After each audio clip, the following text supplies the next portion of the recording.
welcome back to the channel. I'm sure you're enjoying yourself. The festive season, the new year upcoming. It's getting to the end of the year. Let me know what you think about my Black Star starting 11 that I brought you. Talking about that, we'll be looking today at Alexander Djiku, a Black Stars player who was given a suspension, a one-game suspension, but it looks like he will be available for the game. We'll give you an update on what has happened to Alexander Djiku, as it looks like his one-game ban has been overturned and the reason why that was done. We're also going to talk about Uruguay. The Ghana Black Stars played with them in the World Cup. It looks like they are going to face a ban of sorts following the altercation with the match official after they failed to qualify despite beating Ghana 2-0. Most of you might not remember that Uruguay just needed one goal to go through, looking at the sanctions that they could possibly face if FIFA choose to press forward with them. As usual, subscribe if you have not, click on the notification bell to get more updates. So this year has been great. Congratulations to all of us. You've been part of my journey so far here on the channel. We made it to the World Cup. We followed Ghana through the World Cup qualifying phases. Hopefully next year will be better as the CHAN tournament kicks off. The Ghana Black Galaxy played a friendly that saw them winning against the Egypt under-20 side, and they had a few preparations in the team. They're still preparing for that CHAN tournament in Algeria, in Cairo. If you'd like to see more amazing coverage here from us on that front, I'd like you to support the channel by purchasing our merchandise. Links are in the description. Let's jump right into it, and we'll start off from the camp of the Ghana Black Stars opponents at the World Cup, which was Uruguay. Now Uruguay faced a possible ban after the altercation versus the match official following their displeasure with some of the decisions he made in that game versus Ghana, which they won by 2-0. Now, Uruguay just needed an extra goal to make it through to the next round after leading the Black Stars at halftime. And the official, according to the Uruguay players and their behavior after 90 minutes, was not fair to them. They felt that it was bad officiating and that they could have been served much better in that game. Well, it did not happen for them, and they failed to make it through to the next round. Now, it's looking like they could face a ban for clashing with FIFA officials after the match. Cavani was seen hitting the VAR machine, and among other things, they were not conducting themselves well. After trifling up with FIFA officials during the World Cup against the Ghana Black Stars, Uruguay could receive a 6-month suspension. And now Uruguay failed to advance past the group stages at the World Cup despite fielding a number of top players and winning in their final game versus Ghana.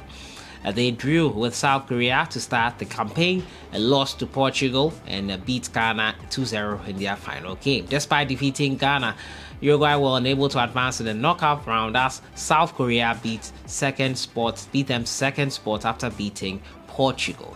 Many of the team's players were displeased with the exit, with Jose Jimenez and Edison Cavani being the most vocal in their complaints to the officials. In his outrage over the result, former Manchester United striker Cavani was even seen kicking the VAR monitor over.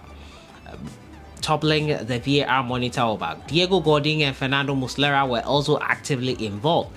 According to Spanish newspaper AS, the punishment for the footballer violations of Article 11 and 12 could be prohibition of carrying out activities related to football for at least 6 months. The improper conduct of the players and officials is covered in Article 12. Now, according to the Uruguayan newspaper El Pas, FIFA has until January 9th to make the accusations. The potential punishment for the players could be anywhere between 10 and 15 games. So clearly displeased, the Uruguayan team took it out of control.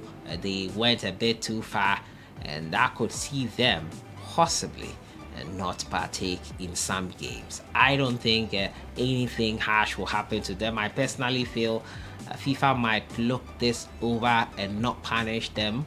The full rigors of the law might not work here, but let's see how it unfolds. I'll be keeping you updated on that front. My next story has to do with Alexander Djiku. Yes, Djiku, as I brought you that story, was prosecuted and found guilty. He placed a bet on a game which is not allowed, and now it has been overturned. He was supposed to miss that game tonight with Paris Saint-Germain, his club taking on them this evening. He will be available for them as it has been overturned. Now, Alexander Djiku'S ban has seen his one-match betting ban reduced to a suspended sentence, allowing him to return to action immediately. The Strasbourg defender was among 76 players, coaches, and team officials who were cited following an investigation by the LFP for their involvement in betting during the 2020-21 season, and was subsequently handed a one-match ban. Now, according to L'Equipe, Djiku is now free to play after an appeal by the club saw the ban reduced to a suspended sentence, and he will be available for the team's trip to Ligue 1 leaders Paris Saint-Germain when the French league resumes tonight on Wednesday. Djiku received a reprieve, giving he placed a bet of a small amount, which was €20, on the La Liga match on July 20th, 2020, and it fell within the framework of a partnership with a sports betting site. Okay, so the 28-year-old born defender had made 14 appearances for Strasbourg in all competitions before the World Cup break, and will be tasked with keeping Neymar and Kylian Mbappe, the French league's top scorers, at bay if he starts on Wednesday.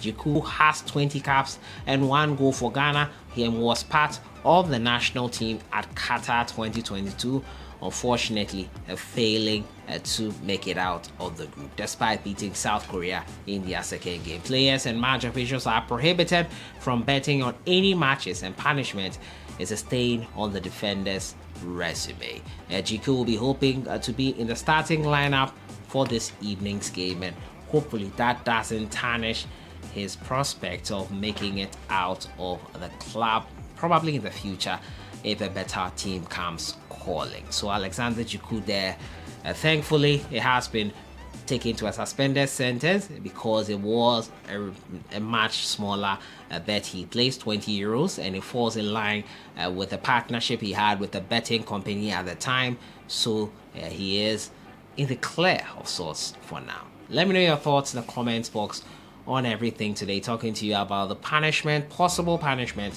for the Uruguay players.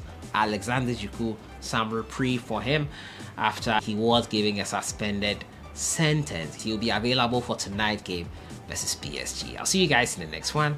Enjoy the rest of your day.